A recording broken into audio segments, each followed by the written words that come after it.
Eh ben c'est parfait, on va pouvoir y aller. Eh bien, bonjour à toutes et à tous. Je suis très très très content de vous retrouver aujourd'hui pour un nouvel épisode d'Histoire d'Ortho. L'idée, c'est d'échanger avec des orthophonistes exploratrices, inspirantes, qui ont testé plein de choses pour faire des partages d'expériences. Et donc aujourd'hui, eh ben, ça me fait très plaisir d'accueillir Laurence Kunz, avec qui on partage une vision et beaucoup de valeurs et qui surtout est très engagé dans l'accompagnement parental et le bien-être des professionnels. Donc, bah, on a beaucoup de chance d'avoir Laurence avec nous aujourd'hui. Salut Laurence. Salut Hugo, bonjour à tous et à toutes. Un Alors, grand plaisir pour moi aussi, autant te dire, de participer à cette discussion-là. ouais, je suis vraiment très content et enthousiaste. Alors, je commence les interviews comme ça. Est-ce que je peux te demander de te présenter pour celles ou ceux qui ne te connaissent pas? Écoute, oui, donc je suis Laurence Kuntz, je suis orthophoniste depuis 1994. Je suis sortie de l'école de Lyon et j'exerce du coup à Lyon, j'habite à Lyon. Voilà, Ok, donc Rhône, d'origine du Rhône, et puis voilà, tu y es Mm, resté, quoi. c'est ça. Et est-ce que tu saurais nous dire qu'est-ce qui a fait que tu as fait un cursus d'orthophonie? Qu'est-ce qui t'a motivé à commencer dans cette voie? Ah oui, oui, c'est très, très net dans mon souvenir, ça. C'est la notion d'aide de l'autre. Et il se trouve que dans ma famille, j'ai un grand-père qui a été accompagné à un moment donné par une orthophoniste et c'est lui qui m'a dit, mais pourquoi tu ferais pas ça? Et du coup, ben voilà, je me suis renseignée et puis j'ai rencontré des orthophonistes et là, c'était tout à fait évident que c'était vers cette voie-là que je voulais aller. Voilà, c'est très personnel finalement au départ, cet engagement. Ouais. Les études ont confirmé cette impression que tu cherchais, ça a répondu à tes attentes? Pas le début, parce que Ouais, j'ai trouvé que c'était... Moi, ce qui m'a beaucoup plu en fait dans les études, donc moi j'ai fait des études en 4 ans, c'était le démarrage des études en 4 ans. C'est quand on a commencé à parler patients. Et en fait, dans les premières années, on parle beaucoup de choses, mais pas trop de patients. Donc, quand on a commencé à être même sur le terrain avec les stages, là, ça y est, j'ai senti que c'était bon. Et du coup, j'ai été très, très engagée déjà à la fac pour participer, pour voilà, peut-être développer aussi une vision déjà à la fac. J'étais déjà engagée, oui. ok. Et du coup, après le diplôme, comment est-ce que ton exercice s'est matérialisé? Ouais, alors du coup, ça s'est concrétisé par un exercice libéral. J'ai Ok, commencé d'abord en remplacement, puis en fait, assez rapidement, je me suis installée dans une petite ville toute proche de Lyon, où j'ai en fait créé un cabinet avec un psychomote, ok, un psychomotricien, qui était déjà lui installé sur le territoire depuis un petit moment, donc qui avait déjà un bon réseau. Et en fait, j'ai travaillé en exercice de ville comme ça pendant 25 ans. Euh, alors oui, déjà dans une vision très réseau, c'est-à-dire que assez rapidement, d'abord j'ai travaillé en coopération avec Sylvain Gendard, du coup ce psychomote, parce qu'on avait pas mal de patients en commun et du coup on a assez vite déployé des pratiques communes comme ça. Et puis, on était assez attachés à être en lien déjà avec bah, les parents, ça c'était évident, mais aussi les enseignants et puis les autres professionnels. Donc, du coup, ok, on était en ville, mais en fait, on était quand même déjà en train d'inventer quelque chose de très lié aux d'accord. autres. Ouais.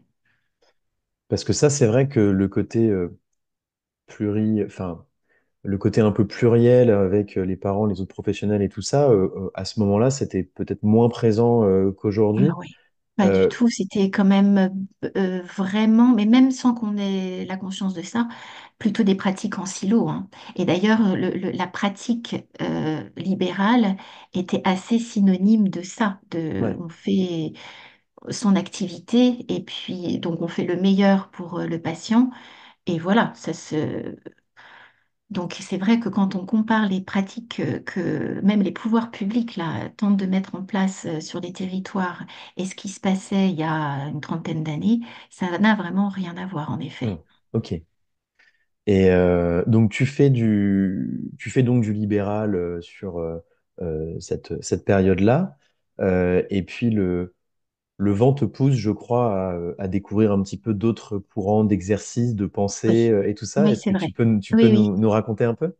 Oui, alors en fait, il y a c'est sans doute la conjugaison de plusieurs opportunités, c'est-à-dire qu'assez rapidement, à peu près 3 ans après ma sortie de l'école, on m'a sollicité au CFUO de Lyon pour intervenir auprès des étudiantes pour présenter le bilan.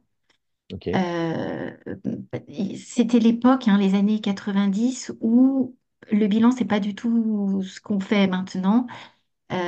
Et du coup, ils avaient besoin de remettre à niveau voilà, le fond de ce qui était proposé sur le bilan en formation initiale. Donc ça a été un premier pas sur la transmission que j'ai d'emblée adoré. Je participais à cet enseignement par l'intermédiaire de TD.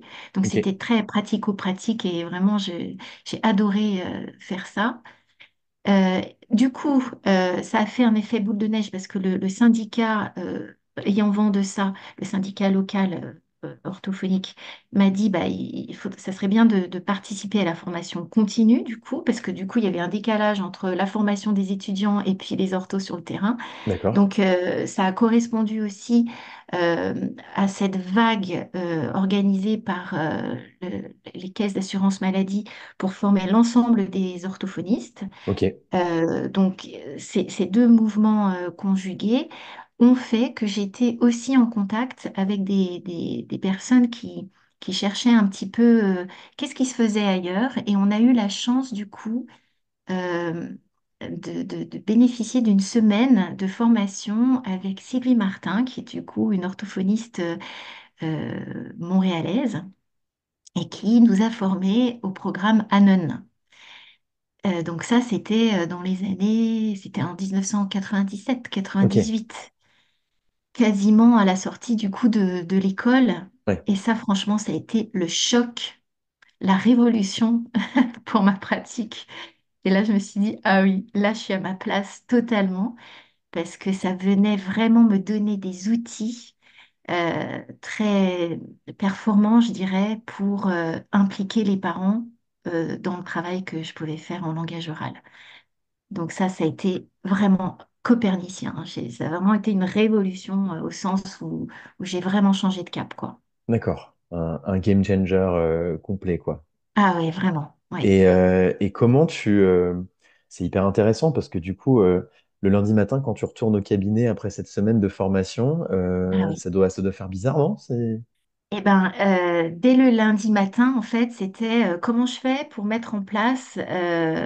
Donc, c'était choisir une famille, hein, se mettre tout de suite Ok, le pied à l'étrier. En plus, ce qui est très drôle, c'est qu'avec les anglo-saxons, j'étais estampillée Anon, hein. C'est-à-dire, j'avais le logo, je pouvais le mettre sur ma plaque et tout ça. Ils sont très dans cette culture-là. Alors, autant ah dire ouais, que Anon, à l'époque, personne ne connaissait en France, hein, ça, c'est évident. Bon, donc du coup, quand même, avec leur pédagogie très pratico-pratique, ils nous ont mis le pied à l'étrier avec une vision très claire des sessions qu'on pouvait mettre en place. Donc moi, j'ai appliqué à la lettre le programme Anon, plus ou moins avec de réussite du coup, parce que la culture latine, où il fallait notamment filmer les parents chez eux en interaction avec leur enfant, j'ai du coup fait ça. Et ça n'a pas été très probant ouais, parce que j'ai plus jamais revu la famille. Donc en fait, ce premier pas m'a permis de me dire, OK, il va falloir adapter en fait pour pouvoir proposer ça aux familles sans venir les heurter, sans venir les agresser et juste les accompagner ouais, dans ce qui est possible pour eux. Et c'est là où du coup j'ai développé ma propre patte, on va dire. ouais. Mais tu t'es tout de suite mise en application Ah de oui, ça pour pas que ce ah soit oui, un coup d'épée dans ah l'eau, oui. entre guillemets. Ah oui, tout à fait. Et c'est intéressant que tu dis ça parce que c'est vraiment le fil, ça, de quand je fais de la formation. Mon objectif ultime, c'est ça, c'est que dès le lendemain, les collègues puissent Ouais. faire un premier pas très concret à leur mesure, Ouais, vraiment. bien sûr. Non, non, c'est clair Ouais. je partage cet avis où c'est très Mm. important d'identifier des retombées concrètes quand on suit des Oui, formations parce que sinon, bah, sinon d'abord ça démoralise et puis on voit moins oui. l'intérêt de tout ça. Oui, puis tu vois, c'est quand même un investissement de temps, d'argent, une Ouais, formation dont on ressort souvent enthousiasme, c'est-à-dire d'avoir vécu 2 jours ou 3 jours avec un groupe, ça crée souvent une émulation positive. Mais la question, c'est qu'est-ce qui reste après 3 mois, 6 mois? Moi, ouais, vraiment, je suis sur cette mesure d'impact-là et ouais. c'est fondamental que les gens aient pu transformer quelque chose en profondeur et que ça dure et que ce soit du coup rentable en fait Ouais, pour bien eux sûr. aussi. Donc tu t'implémentes, tu testes, tu te fais ton idée et tout ça. Oui. Ça a pris combien de temps? Je sais pas si ça se Ah termine un oui. jour ce processus, mais tu dirais que ça a pris combien de temps avant que tu commences à trouver un peu tes repères et d'être Avant que je plus... sois totalement à l'aise sur le format, la façon Ouais, d'adresser ça aux parents, peut-être je dirais quand même 2 ans. 2 ans, C'est-à-dire d'accord. que j'ai choisi des familles, parce qu'en fait la première famille que j'ai prise, elle était très compliquée, j'aurais jamais dû faire ça. C'était un peu maladroit de ma part, ça. Donc du coup, plutôt retenter avec des familles qui avaient confiance, avec lesquelles il y avait un lien déjà très authentique qui était Ok, installé, et puis en transparence de dire, bah, j'ai envie d'essayer ça avec vous. ok, Donc tu vois, le partenariat pouvait déjà se jouer sur cette, euh, cette idée qu'elle est ensemble, on tente l'aventure. Et du coup, de la réussite. Du coup, de l'ajustement de ce qui ouais, était moins efficace. Et oui, c'est ça, tu vois, 2 ans, en fait, ça fait pas tant de familles que ça. Ça fait peut-être 3, 4 familles qui avaient pu déjà profiter de ça pour ensuite le déployer à plus grande échelle, du coup, et avec une sorte de processus bien rodé, ouais, euh, voilà, dans un accompagnement en dentelle, je dirais. ouais, d'accord. Et alors, du coup, moi, me satisfaisait beaucoup et pour lequel j'avais des retours positifs. Alors là, pour le coup, j'ai des familles là que j'ai suivies il y a quasiment 20 ans euh, qui me font encore des témoignages, de Ouais, souvenirs, de comment ça les avait aidés pour leur enfant. ok, ok, ok. Donc plutôt, c'est intéressant ce que tu dis et merci de partager ça parce que quand on se lance dans une nouvelle pratique, c'est parfois vertigineux. Je Mm. pense simplement que le fait d'entendre des gens qui font office de référence là-dedans dire les mots, je me suis planté au début sur le choix de ma première famille, c'est bien de Ah ouais. l'entendre. Ah oui, oui, oui, Et oui. ça se fait, Oui. enfin, c'est normal, quoi. Et puis bon, bah, on aura l'occasion peut-être de parler aussi des choses que je fais maintenant. Vraiment, la question de ne pas y arriver du premier coup, c'est toujours Ouais, un élan pour du meilleur après. Alors là, ouais, vraiment, peut-être c'est aussi mon expérience qui me permet d'être sage autour de ça. Mais développer aussi cette capacité auprès des collègues d'accepter que ce soit pas parfait et surtout pas viser le parfait, même parce que le parfait, ça coince en hmm, fait, hein, ça empêche l'action. ouais. Donc oui, oui, oui. Ouais, tu vas nous. J'ai plein de questions à te poser sur l'après. Et si on reste, tu fais cette période. Enfin, qu'est-ce qui a fait que donc tu fais, enfin, pendant ces 2 ans, tu t'appropries un petit peu les choses d'après ce que Oui. tu dis. Est-ce que c'est suite à ça où tu as évolué vers la formation? Enfin, Non, tu vois, ça pas s'est fait de façon concomitante. Alors, j'ai pas D'accord, du tout formé au départ les gens sur la question de l'accompagnement. Ça a pris plus de temps, ça a mûrir, hein, parce d'accord. que c'est une chose de le pratiquer dans sa clinique, puis Ouais, c'en est une autre de passer à la formation initiale et continue. bien sûr. Donc, la formation, elle s'est surtout déployée autour du sujet du diagnostic au départ, hein, donc l'évaluation. Mais on était vraiment à l'époque où il fallait apprendre aux gens à faire des moyennes écart types pour pouvoir Ouais, coter son patient, hein. Donc, ouais, c'était l'époque aussi où la caisse donnait des tests aux stagiaires. Donc, ouais. bon, c'est quand même une autre époque. Donc non, la formation, ça s'est plutôt déployé au départ là-dessus. Et en Ok. fait, pour le coup, les collègues là, qui, une fois qu'elles avaient compris cette démarche diagnostique, on disait, bah, maintenant on sait faire, mais qu'est-ce qu'on fait après, dans Mhm. l'intervention? Et là, j'ai repoussé en disant, bon, oui, c'est vrai que c'est intéressant comme question, mais bon, c'est difficile. Et puis, j'étais pas toute seule quand je faisais ces programmes organisés par la CPM, là. J'étais associée à une autre collègue un peu plus jeune que moi, Guillemette Bertin. Et à un moment donné, toutes les deux, on s'est dit, allez, on se pose la question, qu'est-ce qu'on fait en intervention? Et là, très drôle, parce qu'on était formées toutes les deux à Lyon, mais pas tout à fait la même génération. Ok. Et donc, on a commencé à se dire, OK, alors tu fais quoi, toi? Bah, du coup, je sais pas, tu fais quoi, toi, en prise en charge en langage oral? Bah, je sais pas, dis-moi, toi, tu fais quoi? Je dis, bah, par exemple, je fais ça. Il dit, ah bon, bah, pourquoi tu fais ça? C'est marrant, moi, je fais pas du tout ça. Et en fait, on s'est rendu compte qu'on était incapable de parler de ce qu'on faisait en intervention parce que c'était pas du tout structuré. Donc, on s'est dit, oula, Ouais. là, il y a un sujet. Du coup, on s'est attelé au problème. Et c'est avec Guillemette, du coup, que j'ai commencé à construire ce programme sur l'intervention en langage oral qui a beaucoup, beaucoup changé, du coup, depuis. Mais voilà, ça a commencé comme ça pour le langage oral. Et puis du coup, l'accompagnement parental, ça a été aussi une suite logique. C'est-à-dire que vu la vision que je développe en langage oral, bah, le complément évident, c'est Oui. comment est-ce qu'on implique les parents du coup dans ce travail, dans l'intervention en langage oral. Voilà. C'est-à-dire qu'on pourrait dire qu'il y a une première chape d'uniformisation ou d'accord sur la pratique vis-à-vis de l'enfant qui après se poursuit ou se continue vis-à-vis enfin, le cheminement se complète avec la famille, quoi. Voilà, exactement. C'est tout Ok. à fait ça. Ouais. Et comment est-ce que donc pendant ces années de libéral, du coup, comment est-ce que ces pratiques, quelle a été la place, enfin, comment ça a évolué après dans tes activités? La formation ou Disons, enfin, donc au début, tu disais, j'avais mon activité libérale et j'avais l'activité de formation en Oui, complément oui.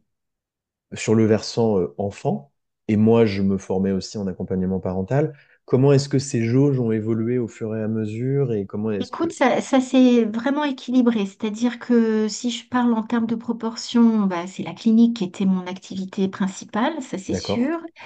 Euh, et puis, je dirais un tiers consacré à la formation, soit continue d'accord, auprès des collègues, soit formation initiale auprès des futurs collègues du coup. d'accord, Et je dirais dans une intrication, c'est-à-dire que l'un nourrit l'autre, hein. J'ai vraiment trouvé que c'est de mener ça en parallèle était très, ça développe les deux champs en fait, bien hein. sûr. Donc tu faisais quoi? C'était 3 jours de cabinet, 2 jours de Ah, formation ou concrètement, c'était... bah, grosso modo, on pourrait dire une formation par mois D'accord, auprès, ouais, plus ou moins ça. Une formation par mois en formation initiale, et puis la formation en formation continue, pardon, et formation initiale à la fac. Bah ça, c'était plutôt par paquet. J'aimais bien d'accord, faire des séminaires, moi, donc j'y allais une semaine, par exemple, pour développer le sujet, soit du diagnostic, soit de l'intervention. Donc, peut-être, on pourrait dire une semaine par an, d'accord, ok. voilà, qui comptait pas après la lecture des mémoires et tout ça, Oui, mais après, il y a c'est tout. un peu autre chose, ça. Ok. Et je crois que tu as également eu une expérience dans un centre pluridisciplinaire. Oui, alors Est-ce ça, que je tu peux dirais, nous raconter? c'est une autre grosse étape de mon parcours pro. Euh, En fait, j'ai été sollicitée voilà, au bout de 30 ans. C'était exactement en 2018. D'accord, Voilà, donc c'est assez récent. J'ai été sollicitée pour l'ouverture d'un centre de santé dans la proche banlieue de Lyon et sollicitée pour développer la vision du soin qu'on commençait à me reconnaître en fait sur le territoire.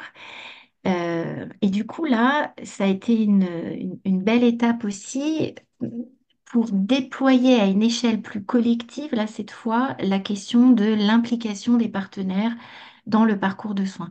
Donc, ce d'accord, centre de santé, il était spécialisé dans l'accueil des patients qui souffraient de troubles neurodéveloppementaux.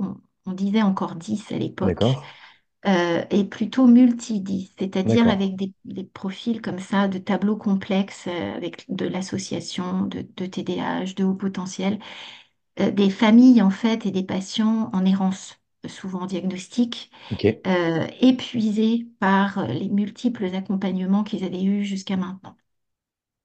Donc là, j'avais à la fois une tâche clinique d'évaluation et d'accompagnement, mais aussi de management et Mhm. d'encadrement de l'équipe et de Ok, déploiement de la vision. On disait pas encore trop partenarial à l'époque, mais finalement, avec le recul, on pourrait tout à fait utiliser ce terme-là. Partenarial au sens du modèle de Montréal, c'est-à-dire vraiment le plus haut degré d'engagement des partenaires dans l'implication de leur parcours d'accord. en santé. Et du Et, coup, je disais, oui, vas-y, non, non, non, Hugo, non, oui. vas-y, je t'écoute. Je dis c'est une sacrée étape parce que là, il s'agissait de déployer à la fois au niveau de l'équipe, Hmm. comment est-ce qu'on pouvait ensemble euh, travailler ensemble en fait. Là, je me suis rendu compte, c'est pas parce qu'on est dans un même lieu qu'on sait travailler ensemble. D'accord. Donc là, commençait à émerger pour moi cette idée de comment est-ce qu'on met en place l'interdisciplinarité dans une équipe. Ouais. Il y avait ça. Et puis l'autre enjeu, c'était comment est-ce qu'on fait participer les patients et les familles et les enseignants et les autres professionnels qui ne faisaient pas forcément partie du centre pour une concertation collégiale et, et décider du coup ensemble, en coopération, de la meilleure décision de soin pour ce patient-là. Alors ça, c'était une aventure grandiose, hein. Franchement, en plus, on avait une équipe pluri-pro là, topissime, tout engagée avec les mêmes visions, les mêmes valeurs. Donc ça a été une aventure humaine formidable et surtout, on a pu mesurer la puissance de cette coopération pour les patients et les familles Mhm. et comment tu animes du coup un réseau de professionnels là et que ça vient nourrir aussi. Donc il y avait une sorte de dynamique vertueuse en fait qui se mettait en place vraiment de haute qualité. Là, tu étais à plein temps dans ce projet ou tu exerçais encore Alors du orthophonie coup, ah oui, ça a Ouais, été une autre étape de ma vie professionnelle, ça. J'ai abandonné mon libéral ok, petit à petit, hein, ça s'est pas fait du d'accord, jour au lendemain. Mais du coup, le projet m'a happé d'accord, totalement et effectivement, j'y ai consacré un plein temps. J'ai été salariée du coup là. d'accord. Et tu étais au cœur d'une équipe de combien de personnes, juste qu'on se rende un peu Alors, compte de... on était 11 professionnels de santé, pas tous plein temps. Donc, il y avait médecins, psycho, neuropsy, ergo, psychomote, ortho, bien sûr, Ok, orthoptiste. ok. Il y a même eu à un moment donné une assistante sociale. Ça, c'était vraiment intéressant aussi.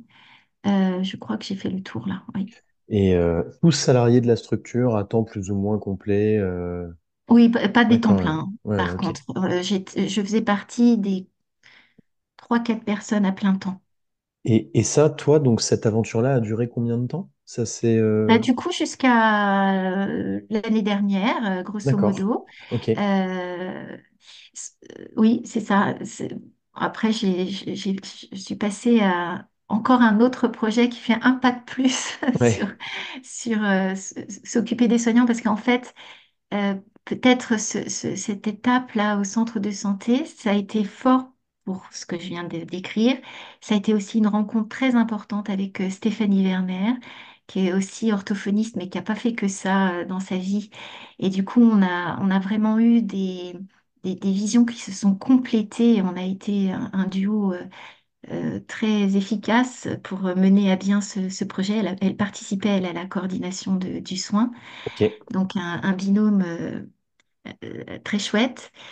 Mais ensemble, on a constaté quand même une dégradation de l'état moral et mental des soignants en général et des orthophonistes en particulier. Alors là, pour le coup, en quasiment 30 ans de formation continue, ça, vraiment, je suis un témoin privilégié de cette dégradation-là, y compris chez les plus jeunes qui sortent et qui déjà se sentent en question sur est-ce qu'on va continuer ce métier.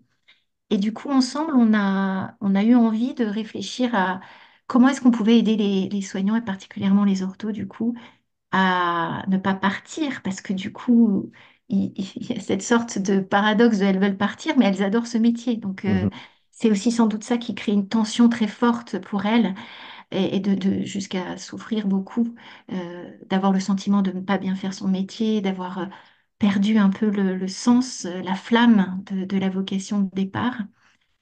Et du coup, on a créé ensemble un parcours de formation. Ça, c'est aussi une grosse étape, l'étape dans laquelle je suis là depuis quasiment 3 ans maintenant. D'accord. Ok. Ok. Ok. Et ben, tu vas pouvoir nous expliquer ça après. Mais est-ce que tu dirais que cette expérience-là en centre pluridisciplinaire au contact d'autres professionnels, euh, est-ce que ça a été décisif dans ce constat-là de se dire, j'avais ce feeling-là sur les orthos, et puis en fait, je me rends compte que c'est pas que, enfin, que peut-être il y en a ces problématiques-là dans d'autres corps de métier. Est-ce que tu penses que ça vous a motivé pour aller plus loin ou pas tant Ah que oui, ça? ça a été un déclencheur fort parce qu'en plus, on a vu à quel point quand la dynamique d'équipe fonctionne, comme c'est une source d'engagement, de motivation et de bien-être du professionnel de santé, et quand ça commence à dysfonctionner parce que du coup, il va y avoir une direction plus raide, moins en accord avec les valeurs de l'équipe, à quel point ça fait vriller assez rapidement finalement le fonctionnement euh, favorable d'une équipe, Ouais. jusqu'au point de la faire souffrir et de faire partir les gens. Donc on a Ouais. vraiment vu ce processus-là. Alors ça, c'était vraiment un déclencheur. Et puis quand même, il y a notre contexte avec un système de santé sous tension. Ouais. Il n'y a pas une journée où on n'entend pas dans un service d'hôpital des lits qui ferment, des Mhm. infirmières il n'y en a pas suffisamment, enfin, des pédiatres qui disent qu'ils ont le sentiment de ne pas bien faire. Enfin, Ouais. tout le système sous tension avec du coup pénurie de personnel. Turnover très important et du coup, en bout de ligne, une qualité, une pertinence des soins qui est plus assurée. Mhm. Donc là, pour le coup, tu vois, même en parlant, ça s'agite beaucoup, ça, pour moi, parce que Ouais. je me dis, j'ai commencé, je voulais aider les gens, mais là, il va falloir aider les soignants pour Mhm. qu'ils aident bien les gens, en fait. Hein. J'en suis à cet amont-là. Hein. Ouais. Mais c'est hyper intéressant en même temps parce que c'est la suite logique d'une mission, d'une certaine manière, Ah que oui, tu ah oui, défends, parce oui. qu'en fait, tu peux être le meilleur du monde, mais ton impact est limité Mm. parce qu'il y a 24 heures dans une journée, et le moyen logique d'augmenter cet impact, c'est de former les autres personnes, enfin, c'est d'accompagner les autres personnes et tout ça. Donc, Absolument, absolument. C'est et, tout à fait ça. C'est tout à fait la façon du coup dont j'envisage les choses maintenant. Oui, ça c'est t'as- vrai. ce qui m'intéresse, c'est que tu as mentionné le côté, j'ai été témoin de l'évolution du bien-être au travail des orthophonistes au Oui, travers de mon parcours de formation. oui, Euh, c'est quoi ton avis là-dessus? Et c'est quoi ton avis également? Comment tu mettrais la place du partenariat parental au milieu de tout ça sur l'impact ah que oui. ça peut avoir? Hmm. Alors, mon avis sur quoi, pour juste préciser ta question, Tu Hugo, disais, j'ai été témoin la dégradation un d'un peu. bien-être au travail différent des Ouais, orthophonistes au cours de mon exercice. oui. Le premier point. Et le deuxième point, et moi c'est une question que je te pose, c'est selon toi, en quoi est-ce que le partenariat et l'implication euh, soignant, enfin avec les parents, puisqu'on parle des orthos, Oui, oui, peut avoir un effet sur ce bien-être-là? oui, oui, oui, d'accord. Alors, sur le premier point, sur ce que j'ai observé, les causes, elles sont probablement multiples. Hein. Bon, j'ai l'impression que le constat est clair, c'est que la profession se transforme. Hein, vraiment, et c'est bien ça d'ailleurs. Je trouve qu'on fait partie de ces professions qui se forment, qui sont en alerte hein, sur les mouvements. Donc ça, c'est une de nos forces. Mais j'ai l'impression que ça nous revient un petit peu dans le nez parce que quand on écoute, en fait, hein, on part beaucoup, nous, des verbatims, justement, des soignants pour comprendre pourquoi elles en sont là et quels sont leurs besoins. Mais quand on les écoute, elles disent qu'elles sentent une sorte d'accélération dans les injonctions, en fait, les injonctions faites à la profession de prendre telle voie, pas telle autre. Je pense que voilà, il y a des axes qui viennent inquiéter en fait une bonne partie des professionnels et qui du coup leur donnent le sentiment de ne plus être compétentes, Mhm. voire de ne plus être légitimes même à exercer Mhm. ce métier. Donc, il y a pour moi un enjeu très fort pour la profession. Ça me fait d'ailleurs écho qu'on est en train d'écrire avec Stéphanie là-dessus, sur cet aspect-là, pour donner des pistes en fait. Parce que l'enjeu pour la profession, c'est de perdre nos talents en fait. Mhm. Il y a plein de personnes qui partent et qui sont pourtant au cœur de ce qu'il faut faire, mais Mhm. trop dégradées pour pouvoir continuer à supporter de le faire dans ces conditions-là. Et du coup, ça fait le lien avec la deuxième versant de ta question, c'est que vraiment, le, face, finalement, on pourrait dire, il y a une sorte de paradoxe là qui émerge. Il y a un fort besoin de soins, Mhm. hein, euh, même dans les grandes villes, en fait. Les orthophonistes sont soumises à une pression très forte parce qu'il y a une demande très forte d'orthophonie. Et de l'autre côté, on a des soignants qui sont épuisés, euh, euh, parfois démotivés et qui commencent à quitter le métier, hein. Là, il y a des chiffres qui sont proposés Mhm. par le syndicat qui sont vraiment alarmants sur le nombre d'orthos qui quittent le métier. Donc, tu vois, on Mhm. est face à un paradoxe. Il y a une forte demande et en même temps une profession qui se fragilise. Mais du coup, face à un paradoxe, il faut trouver une troisième voie, en fait, hein, pour Mhm. pouvoir sortir en fait de cette impasse. Et vraiment, la coopération, c'est, en tout cas, c'est la solution vers laquelle nous on s'engage. C'est-à-dire euh, faire en sorte que on améliore la qualité et la pertinence du soin vis-à-vis des patients, mais sans y laisser sa peau, Mhm. sans que le soignant y laisse sa peau. Parce que là, c'est un petit peu ça, ce qui se passe quand on observe. Et du coup, bah, le partenariat de soins, c'est-à-dire cette dimension assez particulière, hein, qui n'est pas du tout évidente à atteindre d'ailleurs, euh, et la coopération, hein, qui est finalement peut-être un équivalent, bah, ça c'est une solution qui va permettre de faire du bien aux patients et de faire du bien aux soignants. Mhm. Alors ça, on l'expérimente nous depuis 3 ans du coup avec Stéphanie, et c'est incroyable. C'est au-delà même de ce qu'on pouvait espérer sur l'impact des pros. En fait, c'est jouer sur la pratique professionnelle, hein, du professionnel pour que à la fois ça améliore le soin qu'il propose aux patients, mais qu'en même temps, il reste aligné à ses valeurs, à la façon dont elle veut envisager ses interventions. Mhm. C'est hyper intéressant ce que tu dis parce que c'est vrai que dans le système, en fait, moi, mon ressenti, c'est que je trouve que dans le système de santé, le bien-être du soignant, il est mentionné que à la fin, c'est-à-dire au moment où tu as un surmenage, un burn-out ou un changement d'orientation. Exactement. Oui. Et ça, c'est pas normal parce qu'en fait, c'est au début qui devrait l'être, notamment, je dirais encore plus dans certains corps de métier parce que quand tu bosses à l'hôpital, que tu es en Mm, équipe, que tu as des collègues, tu peux débriefer et tout ça. Quand tu es tout seul mm, en libéral, mm, c'est mm. pas la même chose quand même. Et du coup, Oui. t'as pas ces soupapes. Et donc, il y a, je pense, un enjeu plus important. C'est les orthos qui viennent vers toi, que vous accompagnez, tu vas nous expliquer comment ça se déroule après les programmes que vous mettez en place, mais c'est des gens qui en sont où dans leur réflexion? Est-ce qu'ils poussent votre porte parce que ça fait longtemps qu'ils se posent la question? Est-ce qu'ils partent de zéro dans cette démarche? Comment, Mm. c'est quoi Bah les... écoute, c'est assez varié. C'est-à-dire qu'il y a des gens qui sont, il y a ceux qui vont être au bout du rouleau en disant, oula, ça me parle parce que je sens que je suis tangente. Et du coup, lors de nos premiers rendez-vous, on peut entendre, franchement, je suis sur le bord d'arrêter là, ça va pas. Donc, Ok. tu vois, avec une charge très forte. Donc, il y a ce type de collègues-là. Et puis, il y a des collègues qui peuvent aussi avoir envie de redynamiser simplement leur pratique. Ok. Donc, parfois avec pas mal d'expérience, et puis qui disent, oh là, il y a une voie qui m'intéresse et qui semble voilà, pouvoir venir redynamiser quelque chose de ma pratique quand il y a un peu d'ennui qui s'installe, un peu de routine, Mhm. voilà.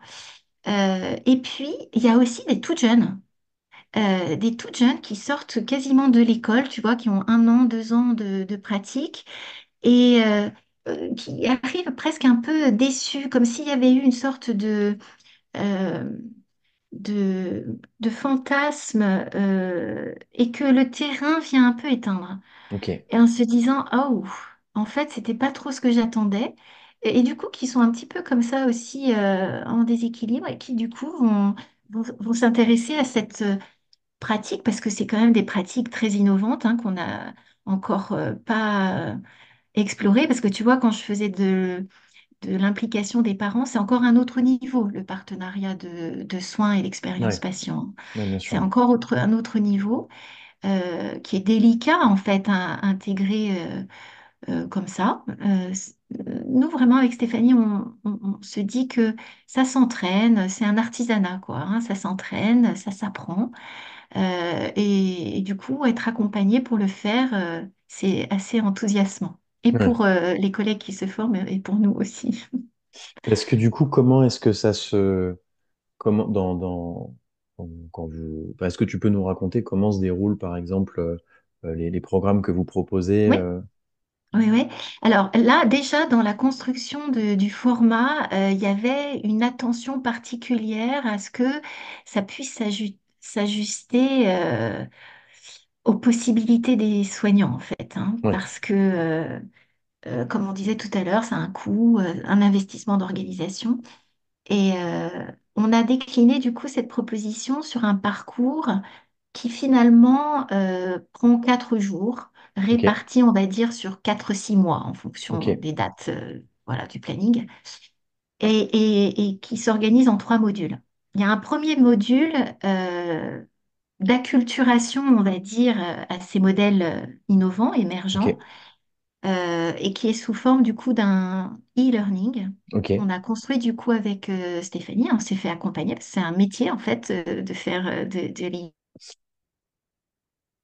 très interactif, faire des pas de côté pour prendre le temps en fait d'appréhender les concepts et en allant voir un peu comment ces concepts sont déjà utilisés ailleurs, à l'étranger, dans d'autres types de pratiques que les nôtres.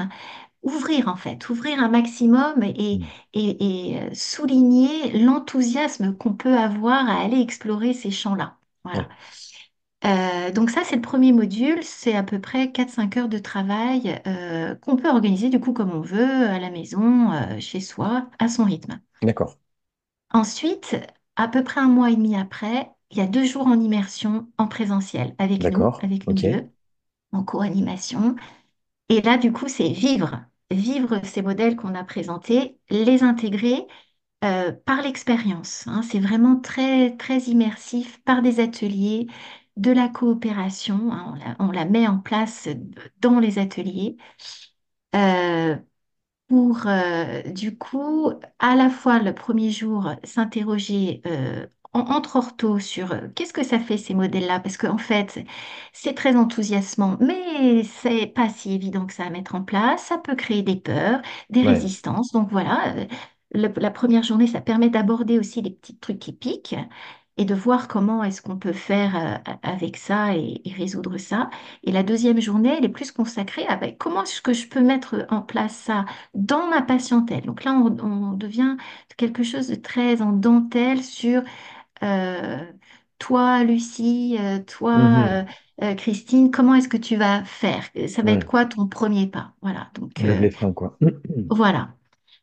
Donc ça, c'est ces 2 jours. Et puis ensuite, à nouveau, 1 mois et demi, 2 mois après, il y a un retour, cette fois donc à distance et en distanciel. On se retrouve en distanciel synchrone pour les retours sur leurs premières expériences, leurs premières victoires, on va dire, petites Mhm, victoires, les choses qui n'ont pas fonctionné, qu'elles ont eu peur de mettre en place dans le d'accord, partage, hein. C'est l'avantage du collectif, c'est que ça fait rebondir et ça fait même émerger, prendre conscience de ah oui, j'avais l'impression que j'avais pas fait grand-chose, mais en fait, si, en fait, ah mais oui, mhm, j'ai changé ça. Enfin, voilà, il y a tout ce travail autour de la conduite du changement, finalement. Et puis, cette journée permet aussi de venir compléter, clarifier, apporter encore des contenus pour faire encore un pas de plus. Voilà. C'est Et intéressant puis, parce que il y a peut-être un petit scoop à dire, c'est que en fait, à chaque fois qu'on finit ce parcours, euh, elles ont envie de prolonger l'expérience. Et donc là, je l'annonce, on va sans doute faire une journée annuelle de l'approche clinique fonctionnelle où on va regrouper du coup toutes ces petites communautés qui se sont formées là depuis quasiment 3 ans ça, c'est intéressant. pour avancer encore Ouais, ensemble en fait et c'est c'est- continuer la coopération. c'est marrant parce que j'allais te dire, mais du coup, c'est vrai que ça questionne sur le fait de d'y venir peut-être, enfin de proposer d'y venir régulièrement pour celles ou Oui, ceux qui en oui, ressentent le besoin. oui, Et qu'après tout, faut savoir que quand on est professionnel de santé, on est aussi dirigeant d'entreprise, on est aussi, enfin, oui. et que on n'y est pas habitué, mais dans plein d'autres domaines, les gens se font coacher. Nous, on n'est pas habitué en tant que professionnel de santé à C'est ça, vrai, c'est juste, mais oui, il y a plein de dirigeants d'entreprise qui ont des coachs en fait 2 fois, oui. 3 fois par an, qui vont confronter et tout, et enfin, je trouve que Oui, c'est et puis tu intéressant comme sais, approche. finalement, euh, intégrer cette culture-là du partenariat. Ouais, Ça se fait pas en on-off en fait, bah hein. non. C'est un processus euh, tranquille. Et du coup, on évalue nos stagiaires depuis le départ là. Et donc, on a des retours à 1 an, 2 ans d'expérience. Et toutes, elles disent, elles sont capables de dire ce que ça a switché de façon un peu copernicienne le Mhm. parcours, mais comment ça continue finalement à Mhm. transformer leur pratique. Donc du coup, ça vaut vraiment le coup de se retrouver pour partager ça et continuer à avancer ensemble en fait, hein. Ouais, puis ça, c'est aussi en adéquation avec le process qui a été le tien, que ça infuse, comme tu l'as dit, pendant plusieurs années avant de Ah commencer oui, à être. Donc non, je oui, trouve ça très, exactement, oui, tout très à fait. cohérent. Bon, je vais te poser une question pas facile, mais enfin Ah, entre guillemets, mais enfin pas facile à répondre de manière courte, mais moi je suis l'ortho qui va pas forcément très bien ou qui se pose vraiment beaucoup de questions et tout ça. Euh, je sais pas trop à qui en parler autour de moi. C'est quoi les réflexions que tu pourrais m'inviter à avoir là pour m'aider pour prendre un peu ce recul ou par quoi je commence quand je veux me dire comment j'implique les parents. ah. C'est dur comme question. Euh, Bah, déjà, peut-être le premier pas, c'est pas de rester toute seule avec cette réflexion. C'est-à-dire quand on sent qu'il y a quelque chose qui est pas confortable, qui est pas agréable, Ouais. on pourrait se dire, bon, je suis fatiguée là, ça va passer. Bon, effectivement, si ça passe, c'est que c'était circonstanciel. Mais si c'est un peu redondant, si au bout de 2 mois de reprise, à nouveau, on a ce type de réflexion, alors en parler déjà autour de soi, peut-être pas seulement à des orthos, aux Mhm. collègues orthos, mais pas seulement aux orthos. Et puis quand même, aller se nourrir, en Mhm. fait. Parce que cette flamme-là, on n'est quand même pas soignant par hasard. Mhm. C'est quand même particulier ce qui nous anime tous là sur aider les autres. C'est un projet fou, aider les autres. Mais ça, c'est pas possible si on n'est pas à l'intérieur euh, euh, très vivant et très enflammé finalement, Ouais. hein, voilà. Et ben du coup, cette flamme, il faut la nourrir. Donc ça peut se nourrir par des groupes d'analyse de la pratique, par exemple. Et ça se nourrit par de la formation aussi. Ça, vraiment, il n'y a pas de, il y a Ouais. pas de, il y a pas à tergiverser. La formation, ça nourrit. Alors peut-être le conseil, c'est est-ce que peut-être les orthos, elles pourraient avoir cette propension à une boulimie de formation, consommer de la formation, beaucoup, beaucoup, beaucoup. En plus, il y a pléthore de propositions maintenant, donc on est sollicité tous les jours par 2, 3 formations différentes. Et bien peut-être se poser et se dire, en fait, j'ai besoin de quoi? Mhm. De quoi j'ai besoin? C'est quoi ma priorité? Mhm. Est-ce que j'ai besoin d'un outil? Est-ce que j'ai besoin de travailler sur ma posture? Est-ce que j'ai Mhm. besoin de réfléchir sur finalement c'est quoi mon métier et qu'est-ce que je veux en faire pour les 10 années à venir? Voilà, identifier quel est le besoin et trouver la formation qui va répondre à ce besoin. Ouais, essayer de se dire, d'échanger autour de soi, de prendre un peu de recul en se disant, comment je pourrais faire pour sortir peut-être de mon cadre ouais, faire un pas de côté, quoi. Ouais, Oui, c'est ça. moi, je trouve ça très intéressant et tu le sais, mais nous, on a été confrontés au côté surmenage des professionnels de Oui. santé, donc je visualise très bien ces étapes-là et merci de partager ça parce que je pense que ça peut en aider Mm. beaucoup. Oui. Voilà, faites-vous du bien, c'est important. Ah oui, on peut pas bien soigner si on va pas bien en fait. Ouais, On peut être fatigué, bien sûr, parce que c'est un métier qui est pas facile, mais il faut que la petite flamme elle soit là. ok. Sinon, on y laisse sa peau en fait. Ouais, c'est effectivement. Bon bah écoute, c'est hyper intéressant, Laurence. Merci beaucoup. J'aimerais bien t'emmener maintenant sur des petites questions courtes de fin d'interview. Bon alors, la première, tu y as déjà un peu répondu, je pense, mais si tu avais une formation à recommander aux orthophonistes, de toi ou d'autres que tu as pu faire ou qui toi t'as allumé la lumière sur certains points, tu peux en donner plusieurs, hein. Ok. Je vais vraiment être hyper subjectif parce que je suis tellement fan du parcours que je viens de décrire là. Ok, Je dirais, ok. venez à ce parcours-là, venez partager avec nous euh, voilà, cet enthousiasme et c'est la joie aussi que ça procure de pouvoir se réaligner. J'ai envie de dire ça Eh avec ben, t'as le un, droit. voilà, oh, T'es- le cœur ouvert comme ça, Eh ben, oui. il faut, c'est important. Un matériel chouchou que tu utilisais ou utilises tout le temps? Ah, oh. Euh, oui, je vais dire la dinette. La dinette. Ok, On excellent. peut faire tellement de choses avec une dinette. Et je dis ça en souriant parce que c'est un peu un fil rouge dans ma pratique, Ok, avec des stagiaires qui comprenaient pas pourquoi je faisais souvent la dinette et qui n'arrivaient pas à jouer à la dinette. Parce que si t'as pas des outils très acérés pour jouer à la dinette, tu fais pas mieux qu'une bonne mère pour jouer à la dinette. Donc oui, la dinette, la dinette. ouais. Ok, C'est parfait. un emblème presque. J'adore. En dehors du monde de l'orthophonie, de l'enseignement, de la pédagogie, tout ça, est-ce que tu as des loisirs ou des passions qui t'animent? Ouais. Oui, oui. La cuisine en fait. D'accord, Et là, en ce moment, je suis en train de découvrir le levain naturel, donc je fais mon pain. d'accord. Et en fait, c'est pas sans lien quand même avec le travail parce que ça me met dans des états un peu méditatifs, de retour sur moi, sur l'essentiel, de faire des choses avec mes mains pour libérer l'esprit. Donc, c'est quand même en lien avec la façon dont je travaille, Ok, ouais. ok. La cuisine, ça roule. Un livre qui t'a marqué, pas forcément en rapport avec Ah, l'orthophonie, mais que tu aurais envie de donner à quelqu'un? bah alors le dernier, c'est peut-être pas le plus marquant, mais c'est celui qui me vient, c'est Veiller sur elle. Ouais, C'est le dernier Goncourt. d'accord. Ouais. Veiller sur elle. Ok, ok. Et je voudrais te poser une dernière question, Laurence. Qu'est-ce que c'est l'orthophonie de demain? Comment est-ce que tu la vois? Hmm. Ouais. Rapidement.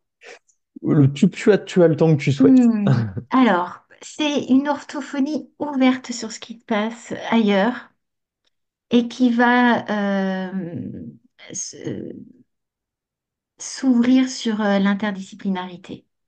C'est-à-dire pas isolé en silo, mais connecté aux autres. Donc déjà sur l'aspect interdisciplinaire, mais peut-être aussi connecté à d'autres disciplines que celles qu'on explore actuellement sur le cognitif, on dirait, mais notamment la sociologie, l'anthropologie, la philosophie aussi. Je trouve que ça ouvre des perspectives vraiment très enrichissant pour nos métiers de soins. Il se trouve qu'en plus à Lyon, il y a des belles choses qui se font. Il y a des chaires valeurs en santé qui travaillent sur ces questions-là. Voilà, moi je la verrais comme ça et centrée sur la relation d'aide. Mhm. Faire en sorte Ouais, que notre profession déploie ça et ne glisse pas trop vers ouais, des aspects techniques ok. qui pourraient venir un peu éteindre justement nos flammes de soignants. Ok, c'est une très belle vision. Merci de nous l'avoir partagé. Puis bah encore merci pour ton temps avec nous. Bah, merci Hugo. si vous avez aimé l'interview, mettez-nous des pouces, des likes, des commentaires et tout ça. Relayez-la autour de vous. On a beaucoup de chance, Laurence, de t'avoir eu Merci. pour témoigner. Donc voilà, je vous souhaite à toutes et à tous une excellente semaine. Ciao, ciao! Bonne semaine à tous.